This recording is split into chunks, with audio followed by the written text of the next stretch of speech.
Hi, I'm having a little break from thesis kind of writing and editing. At the there is the desk in question. I've just kind of stepped away from it for a minute and I'm having a productive procrastination break, as we like to keep calling it. And I realised that I can use YouTube to answer some of the questions that I get asked on Instagram that I can't always answer because I run out of time or because I can't quite fulfill the question in detail on an Instagram story. So often when I get asked questions, I'll screenshot them and then I can kind of look back on them and think about how I might answer them. So because I'm recording this on my phone like a true YouTuber, I've got my laptop and I've screenshot some of the questions that I got on Instagram. Okay, so I've got some of the questions that I screenshotted last time. I asked if anyone had any questions on my Instagram story, and these were the ones that I just couldn't quite answer because I ran out of time. And I think something that I get asked a lot is top tips for the first few months of a PhD. And this was something that I would Google all the time as well. I think when you first start, you are just brimming with ideas. You have so much that you want to say, but it's really overwhelming on where do you start? How much should I be writing? How much research should I be doing? How can I possibly read everything that there is out there? And how can my research make a difference when there are these huge names out there, these scholars that are paving the way? How can I fit into that? And so the top tips for the first few months of the PhD, I would say, is to just read.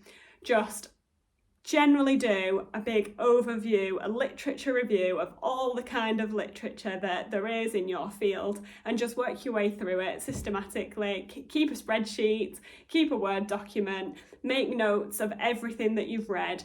And that'll make it easier in the future as well when you might be referring back to a book. You've already got notes on it and you're not kind of scrolling through it all again to try and find the things that you want to mention. So that would be it. Gather the literature, make the notes. Something that you should probably do at this time as well is make the bibliography. Don't leave the bibliography until the end because you're just going to spend so much time doing that and it's not going to be good.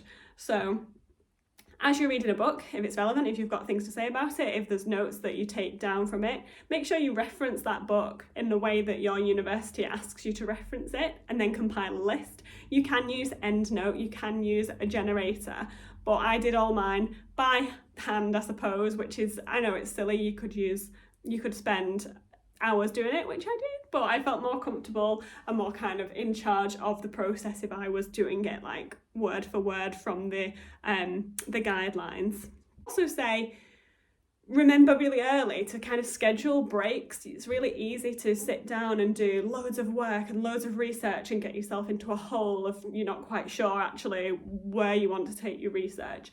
But if you schedule breaks, set timers and go out for a walk, just get into those habits early on of taking breaks. Another question, bit of a random kind of turn and probably the complete other end of that first question, is how are you feeling about your upcoming submission? I'm terrified. In some ways, I am so ready to finish this part of my academic journey because it felt like it was never coming to the end. You also get, I think it's quite normal to be a little bit sick of your thesis at this point where you're not sure if what you've written is like groundbreaking enough, but I'm kind of trying to be at peace with it. I mean, constant conversation with my supervisor about sort of where my thesis is up to.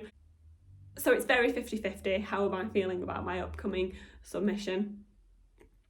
Excited to get rid of it and let someone else read it and do the Viva and have that conversation about where my research is up to. And terrified because it's all I've known for 4 years. I'm kind of very attached to it and it really is a part of me. It's a passion project. It's something that I'm really interested in.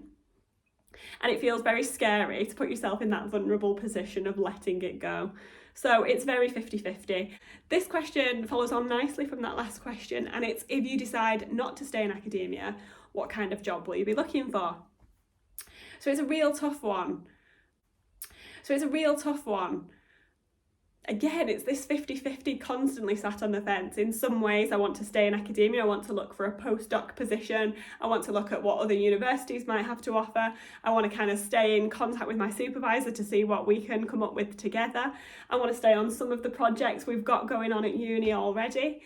But I also want a stable income, and I've not earned money properly for years because I've been in the sort of university life, and I'm ready to not be a student, and I'm ready to have that regular income, which isn't always something that working in academia can provide, especially at the beginning.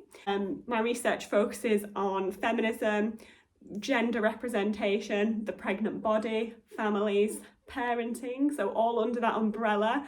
Sometimes I think that charity work would be great, potentially working for a women's charity or an equal rights LGBTQ charity. There's a can and there's lots of worms, so it's a really difficult question, but I'm sure that there'll be something waiting for me, and I am very open-minded and I'm willing to kind of give anything a go. So another question, and this is change of tone again, is how did you start a blog and gain so many followers? Honoured. I didn't plan to kind of get these 20,000 followers, and I know in the grand scheme of things that's hardly any followers. But I remember going for a walk with a friend, and I think I was on about 800 followers on Instagram, and it was in lockdown, and I said, just want to get to 1,000. I think if 1,000 people are interested in PhD life, then I'm happy with that. And it kind of just gradually grew from there. I just used to post about what books I was reading, what my research was about, and general PhD tips.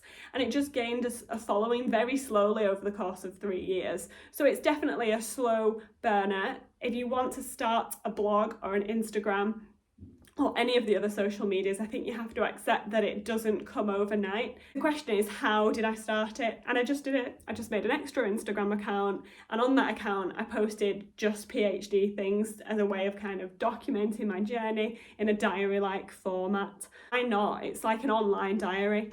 It's I found it really beneficial. So definitely give that a go, and really don't worry about followers. If you're genuine and authentic, they'll come. And it does take time, it can take years, but we've got time, it's okay. Oh, this is another question about the job, the dreaded job question. It's like when you're at a family gathering or you see someone that you've not seen in a while and they ask kind of, oh, where are you up to? What's next after the PhD? And your heart just slowly sinks because you think, I don't know where I'm up to. So this question is, what is your dream job?